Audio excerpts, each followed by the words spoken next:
Hey everybody, C-Note here, and welcome to Dopamine, the show that is like toilet paper, the most useful thing in your day. Today, I want to talk about desperation. Desperation is something that has been really plaguing my life lately, and something that we see all the time. We think about it in regards to money and in relationships and wanting to keep someone close to us, or in situations when we are financially struggling and we are hoping that someone will just buy the thing, right? So today I want to talk about desperation in a couple of its forms, how it's been showing up for me, and maybe some ways that we can, mitigate some of that desperation. So with that, let's hit the button, do the thing here on Dopamine. Let's go. Drums, please.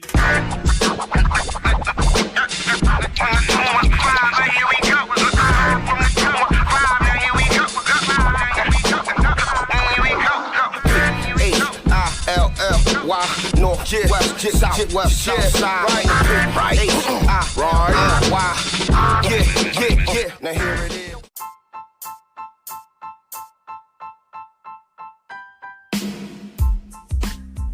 All right, welcome to the show. Hope you guys are doing well.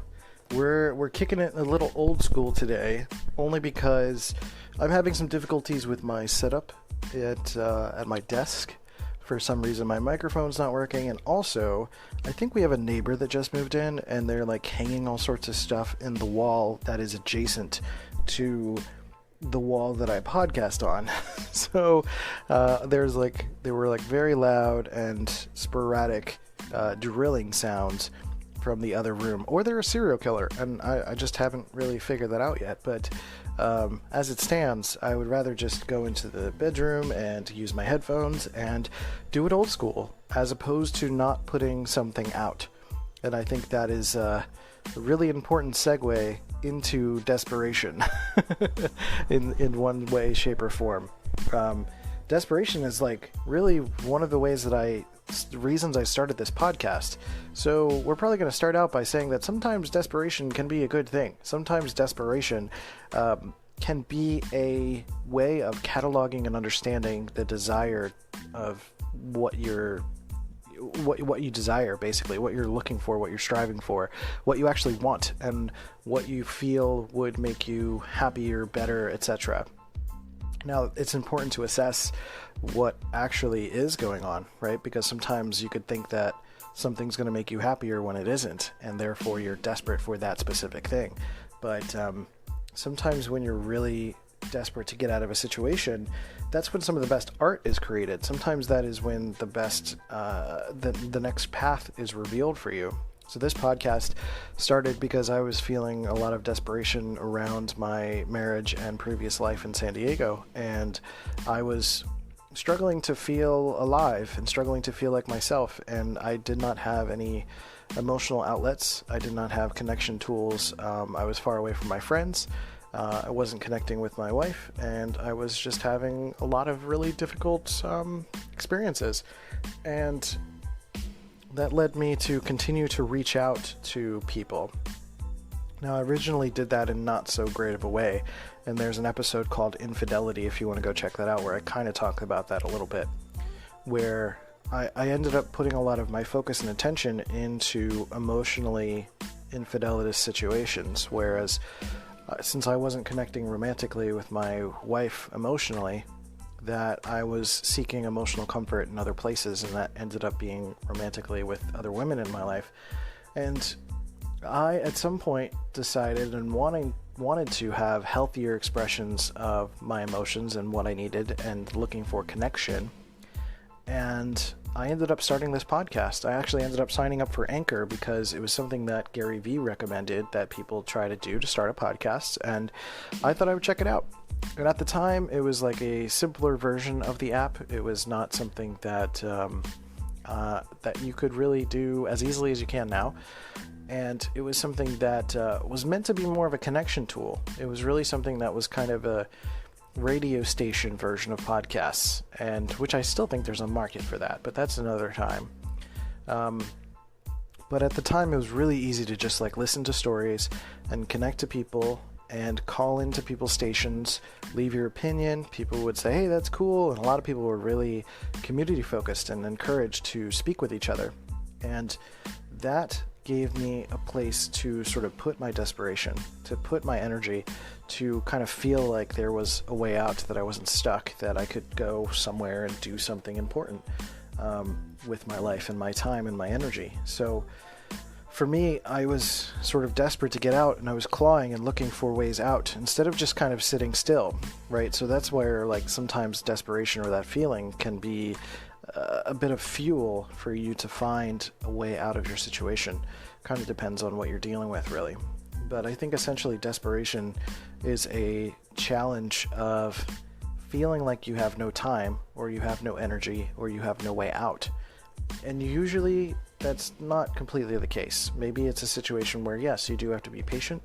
Maybe you need to give a little bit more time to the scenario that you're in and really think about what this desperation is coming from and where it's going. So what I mean by that is, are you feeling a sense of desperation because of external pressures? Are you feeling a sense of desperation because you feel like you're supposed to be something, or you're supposed to be at a certain place? And usually that thought of feeling like you're supposed to be somewhere can be very arresting.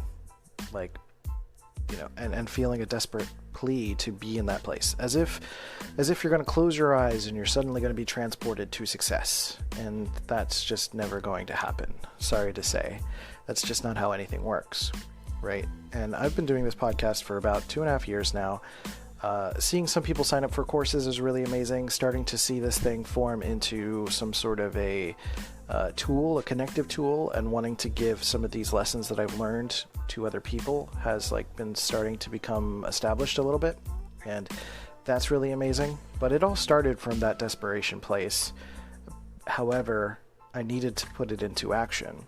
So right now, what I'm experiencing in life is a difficulty when it comes to finances. We're definitely feeling desperate around finances, but desperation and the action that desperation wants us to commit usually don't line up very well. So a lot of the time when someone who's trying to be an entrepreneur, they're trying to start their own business, they're trying to do whatever, we end up pushing too much when we want something to happen externally. Especially if we want someone else to do something, we can get a little pushy about it and start to be like one of those guys in the mall that is, like, you know, trying to get you to smell his perfume so that he can, like, lure you in. And he's just kind of getting in your face and being pushy about it. And it can definitely be a challenge to separate your desperation from your goals and what you're working on. Because a lot of the time, if you're trying to become a coach, you're trying to be a creator, a freelancer of some kind, it's going to take some patience for you to find the right people that you work with. Because sometimes desperation is going to force you to find someone that is going to be a temporary patch or fix. And you're sort of sacrificing the long term for the short term. You know, desperation, while sometimes it can definitely force that, you know, you still have decisions that you can make to make things a little bit better for yourself. So even if you have to be so broke that consumables like toilet paper and toothbrushes and toothpaste and things like that are basically luxuries, you still have to be smart in terms of what you choose depending on your budget, because you need these things to last as long as possible. So if you get super cheap toilet paper, it's gonna just fall apart, and it's not really you're gonna end up using more toilet paper on your bum than you would if you bought something that was gonna utilize, you know, more of the value of that dollar, right? If you got something that's 2-ply versus 1-ply, you could have the same sheet count, and because you spent $1 more on the 2-ply, it's going to last you a little bit longer. Maybe you have to ration, depending on the desperation of the situation. But desperation doesn't mean you have to be stupid about it, right? I don't say stupid insultingly, but I just mean, you know, you can still be intelligent about your choices, right? So desperation can cause, especially me, I'm an Enneagram 5, so I've definitely had situations, especially in the last 2 years, where we've been pretty broke, and, you know, it's like we had to make ration type of choices, and sometimes those choices came at the result, or it came with the result of me sort of sacrificing my needs in favor of my partner's wants, which is not a good balance either, right? I want to make sure that she's happy and she's taken care of, but if I'm just eating all the scraps and not enjoying it, then that has a bit of a weight on our relationship, and that's not healthy and happy for us either, right? So, and she wouldn't want that. Like, I don't always tell her that I did that, but she wouldn't want me to do that anyway, right? So it's definitely important to consider your needs in relation to your relationship, or in relation to managing and buying the things that you want to buy. Another example of that is if you buy a cheap pair of Payless shoes, you're going to be replacing them in a month or two. Now, it depends on the situation, right? Like, if you can't afford to pay more than that, then that's the reality of it. Like, that's just what you have to do right now. But if you have the option to spend $10 to $20 more to buy something that's going to last you twice as long, that's a good purchase that you don't have to think about again. So recently, another example of that was I have these multivitamins that I buy, that there are these like chewable things. They're 140 chewables, and I went to the store, and they're expensive. They're like $20 a bottle, but they give me more energy. They kind of help me with my nutrition. They're definitely valuable in that sense. So I had to take a look at this and see what I could do. It was 2 for $30, and I was like super struggling with my budget and trying to figure this out, but I had the wiggle room a little bit, though I knew it was going to hurt to spend this money, but I also knew that this was going to be a one-time purchase, like once every 3 months. Basically, I did the basic math, like two chewables a day. There's 140 per bottle, 280 bottles, so that's 140 days. That's what, 3.5 months? That's a long time for $30. So that's totally worth it, right? It's like not something you can necessarily say for every situation, right? It's not like it's not something that you can give yourself the excuse to do for like a new jean jacket when you already have 6 of them, right? We're getting into basic financial choices and decisions, but the idea here is that if you are in a sense of a place of desperation, to try to not let that cloud your judgment and be able to make the decisions that maybe are going to hurt emotionally or cognitively in the short term, but are going to alleviate some of that stress in the long term. And that's sort of the basic idea of what I'm talking about here in relation to finances.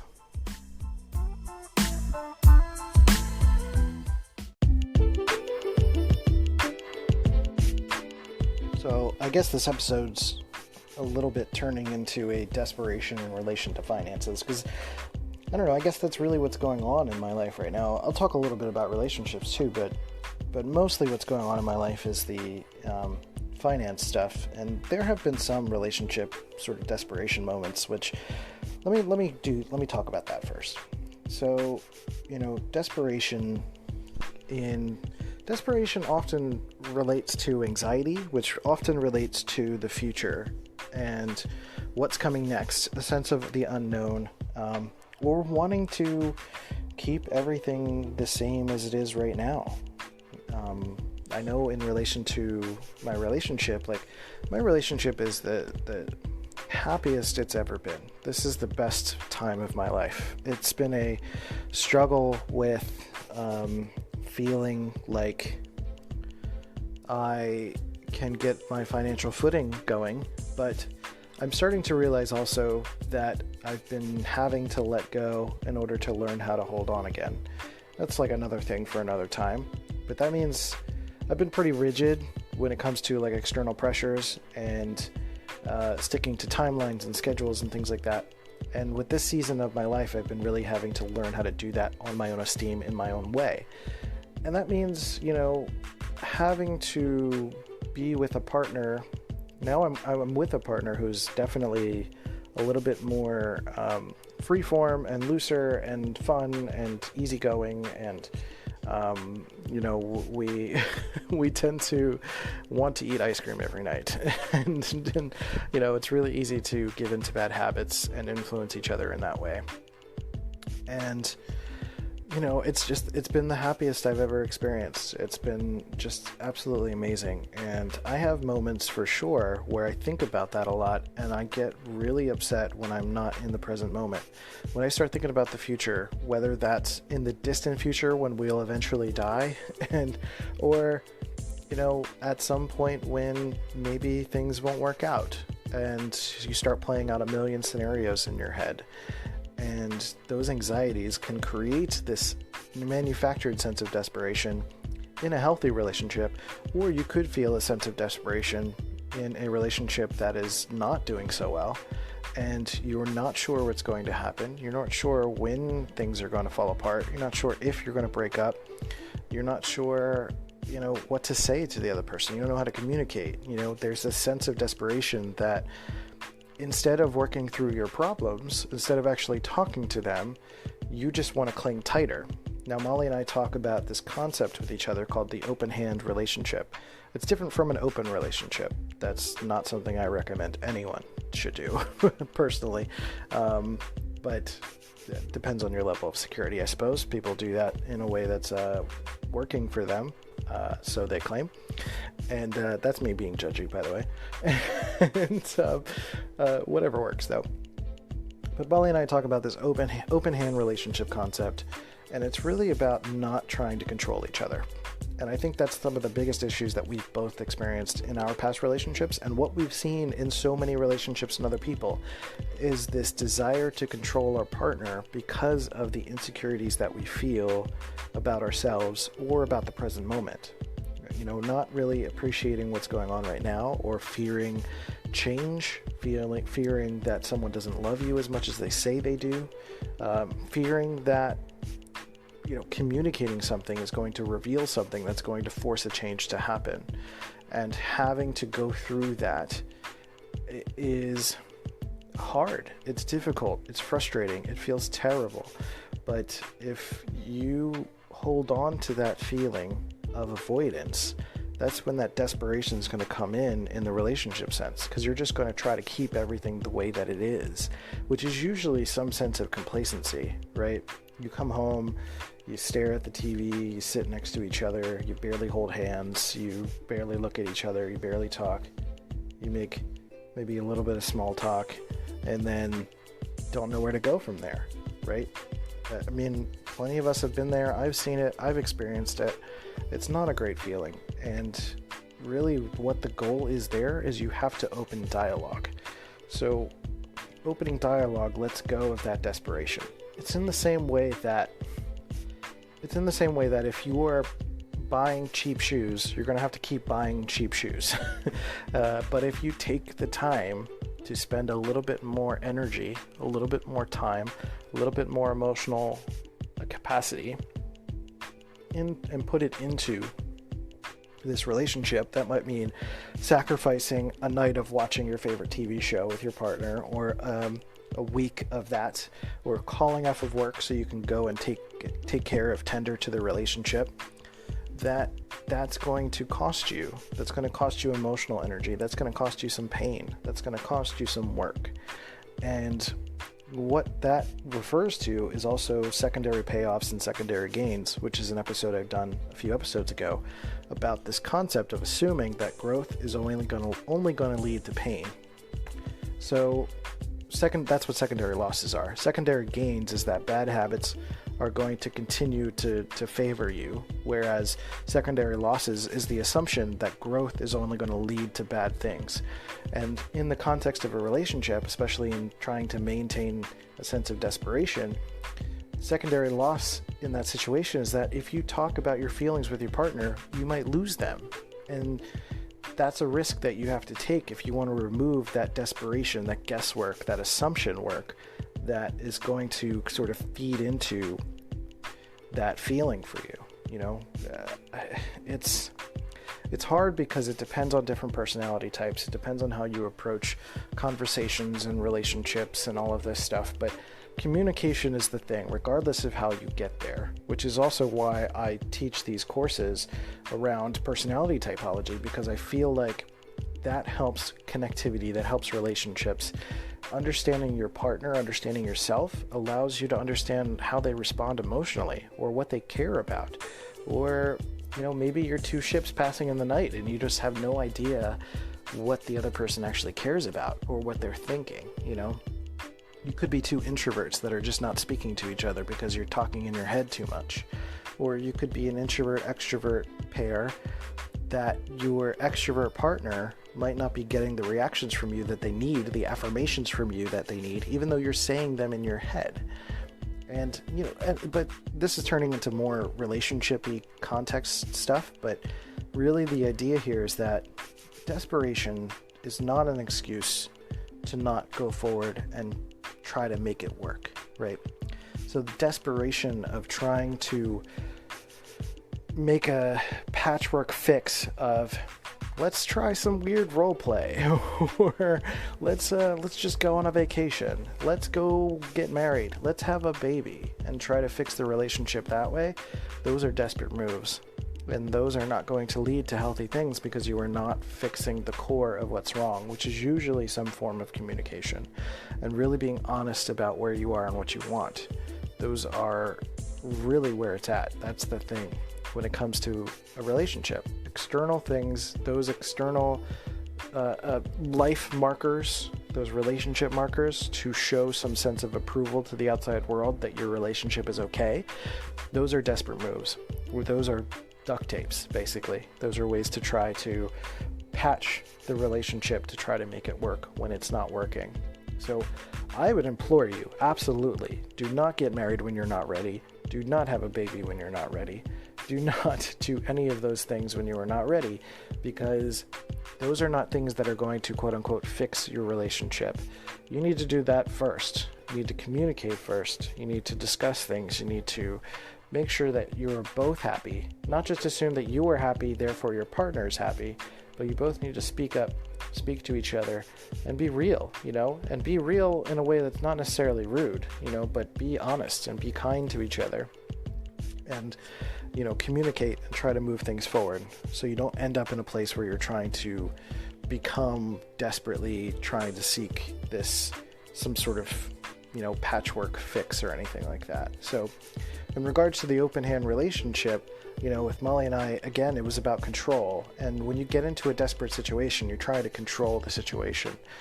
Regardless of your personality type, some way or another, you try to control the situation. You try to control how the other person is going to perceive you, or how they behave, or how they are going to express themselves to you. You try to just, quote unquote, nag them. Nagging, that's a male and female trait, by the way. Nagging is something that is the result of someone trying to control another person, right? You're not doing the thing that I expect you to or want you to.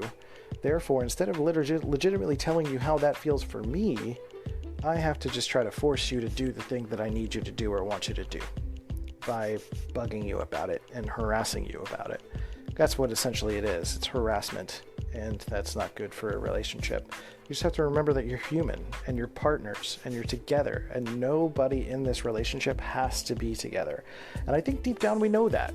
That's why we get the desperation feeling. That's why we get to this place of feeling like we need to cling tighter, or we need to control the person, or we need to have them express love to us when maybe they don't, and we're not willing to listen to what they actually feel, or be able to express what we actually feel, because there's fear, and fear means anything could happen. But I am a person that believes wholeheartedly that the only way out is through. And I think in any form of desperation, whether it's with financial challenges and with your relationship, the only way out is through. And in the financial context, that means you have to spend a little more sometimes to make a better financial choice.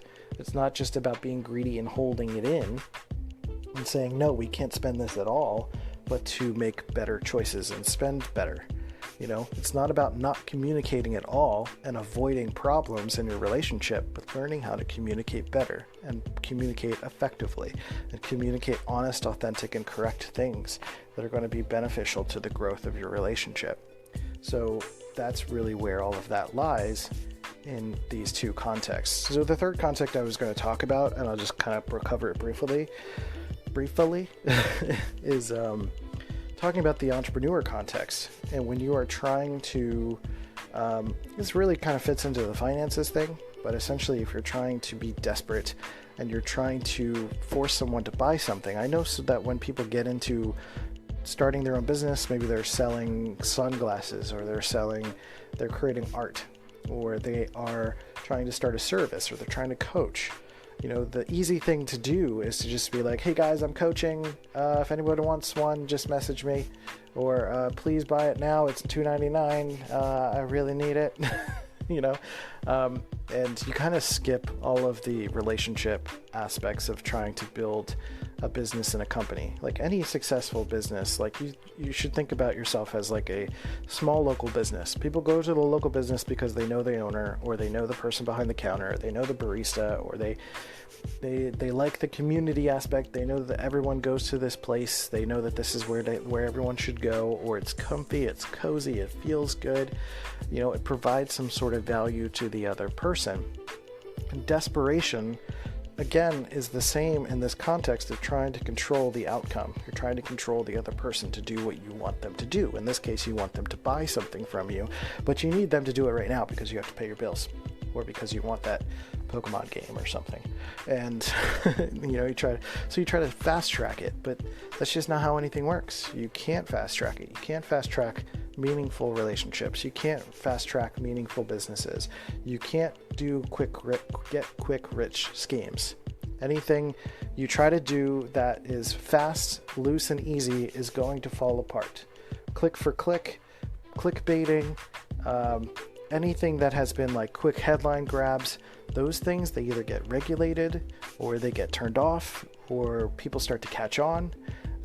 Nobody accepts an email from the king of Nigeria anymore. Like, we know that now. People see MLMs coming from a mile away, at least the unhealthy ones, because there are healthy ones that do exist. Lulu, for example.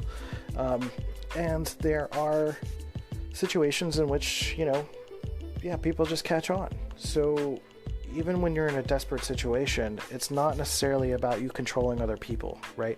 If you're in a financial situation, and this is something I've had to consider, where you're trying to have your own business and you're not making enough money, you can't fast track it. You can't just try to force someone to click the buy button. It's not like you can grab their hand and press it, right? That's just not going to work. It's not going to happen. And the more you try to push the issue, the more you turn people off. And the challenge, and I've been reading Seth Godin's Inspiration Marketing, is that he talks about most of the time when you lose a customer, you tend to lose a customer forever, depending on the context, depending on their relationship and understanding of you. But if they see me as someone that is just constantly spamming them and constantly hitting them with some sort of like, buy now, please buy this, I'm desperate, please help me, please buy this, they're just going to get annoyed, they're going to click away, and they're not going to follow you again. Because they know, or they assume, that you're only ever going to try to sell them. You have no investment or stake in who they are or what they want. And frankly, that's just human. We all want things from other people. We all are looking for what's in it for us. That's just what we do. That's just like human nature. So you can't fault people for that. That's just what it is. That's just reality. And the reality of the situation is that if you are someone who is desperate for money in that context of starting your own business, then maybe you should get a job. Or maybe you need to find a way to start flipping things. Go to a yard sale and buy something cheap, and then go online and sell it on eBay. Or find some other way that you can get cash and separate your creative endeavor or your business endeavor from the desire and need to get cash quick, because you don't want to alienate your reputation, your business, your idea by trying to fast track it and force people to buy it when they're not ready to buy it. So Seth Godin in Permission Marketing basically talks about the sort of path that I sort of changed a little bit, but it's like you develop fans, then friends, then customers, then loyal customers, then former customers. That's basically the path. They become fans, they kind of like what you do, they see that you're an artist, they see that you're creative, they know what you're capable of, and it's just exposure, basically. And then someone becomes a friend. You start to connect. They start to leave comments, and you reply to their comments, and you connect with each other. And then the customer aspect, they become a customer. Maybe they eventually buy something. And that's great. Now they're in your world, and they've bought something from you. And now you know they've bought something from you, so they're more likely to buy something from you again. That means you collect their email address, or you put them into some sort of internet bucket, or maybe they're on your text message list or something like that, so that you know when you have something new, you can ask them first. They are a loyal customer. But if you were to betray that trust and you go to that loyal customer, or that loyal customer sees you offer a lower, cheaper price to another person who is not a loyal customer, or someone who's a new customer, or you become desperate and make the choice of lowering your rates instead of honoring the loyal person or going to them first instead of the loyal customer, then that loyal customer is going to lose trust again, and they may become a former customer. They'll never come back. So desperation is not very helpful in that scenario. It's a matter of taking your time, building those relationships, building connections, and really that's the theme all throughout this, right? It's like with your relationships, you need to build connections. You need to take your time. You need to make smart choices. Same with finances. Not finances. Finances. You need to take your time, make better choices, and realize that it's not about withholding or controlling, but that sometimes you need to spend a little more, you need to give a little more, and usually you need to give more. That's just the thing. You have to give more to eventually ask for more, for something from someone else. That's just the nature of reality. Think about how you respond to things, how you would like things to go, and use that desperation as a beacon of understanding, okay, this desperation means I need to fix this. This is a feeling. And like I've expressed multiple times, a feeling is not necessarily a negative emotion all the time. There are things that we associate as negative emotions, but they are just, usually we assign a positive or negative charge to something. The emotion at first is in a neutral state. The second you experience the emotion, it's in a neutral state. So that neutral state allows you to identify what this emotion is trying to tell you. This desperation says, I need money. I need security. I need a sense of safety. I need to feel like I know where the future is going. I need to understand where things are going. I need to know what's coming next. I need to know that I can trust people. I need to know that I can trust my partner. I need to know that I'm going to be okay. That's really the questions that we're asking when we get into that desperate place. And I think if you ask that question of yourself and then try to fill in the blanks there, which usually comes from just making sure that you are not getting into that place of repression or control, especially us introverts, we tend to keep things inside and not communicate what we're feeling. Be real, So you can kind of split that up, and I'll kind of wrap this up on that idea, is that control is usually more of the extrovert angle. Extroverts will spend a little bit more time most likely trying to control the situation or trying to control the other person. Introverts are capable of it too, but more likely it'll be extroverts. And the opposite for introverts, they're more likely to experience a form of repression, not saying what they mean, what they feel, what they want, or going for what they want. And, extroverts can have the same kind of thing because they might want to avoid conflict. But it's essentially introverts are going to have a little bit more of the drive to repress some of their feelings and emotions. So I'm glad we kind of landed somewhere when it comes to this topic of desperation. But I think at the end of the day, if you're just being aware of when in your this desperate feeling, to not repress what's going on or what you need to do, and to not try to control other people, I think you can eventually find your way out of this desperate place. So, all that being said, I think this is a good time, since we talked a little bit about introverts and extroverts, to tell you that I have a free beginner's Myers-Briggs course at bit.ly/dope intro to type. I'll put the link in the description. It's all lowercase. I need to come up with a short URL for that, but bit.ly/dope intro to type.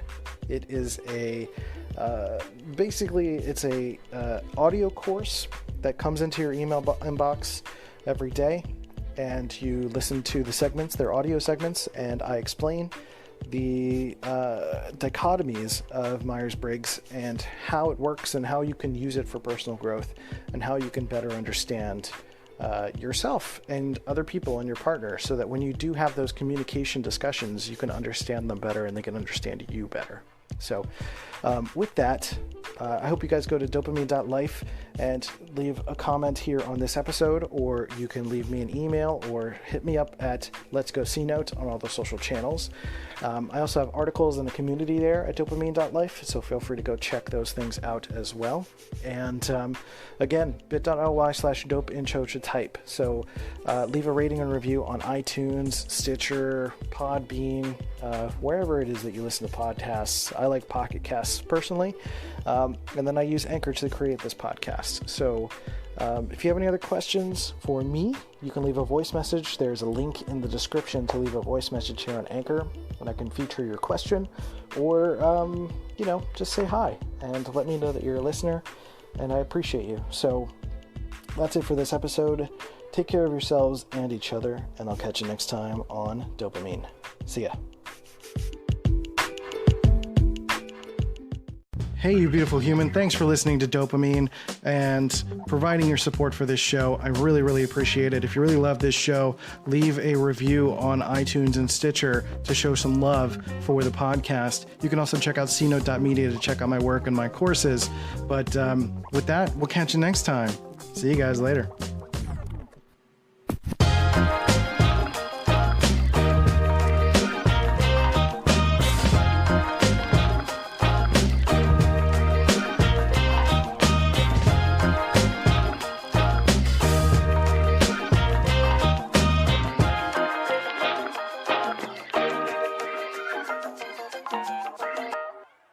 This has been a C Note Media production.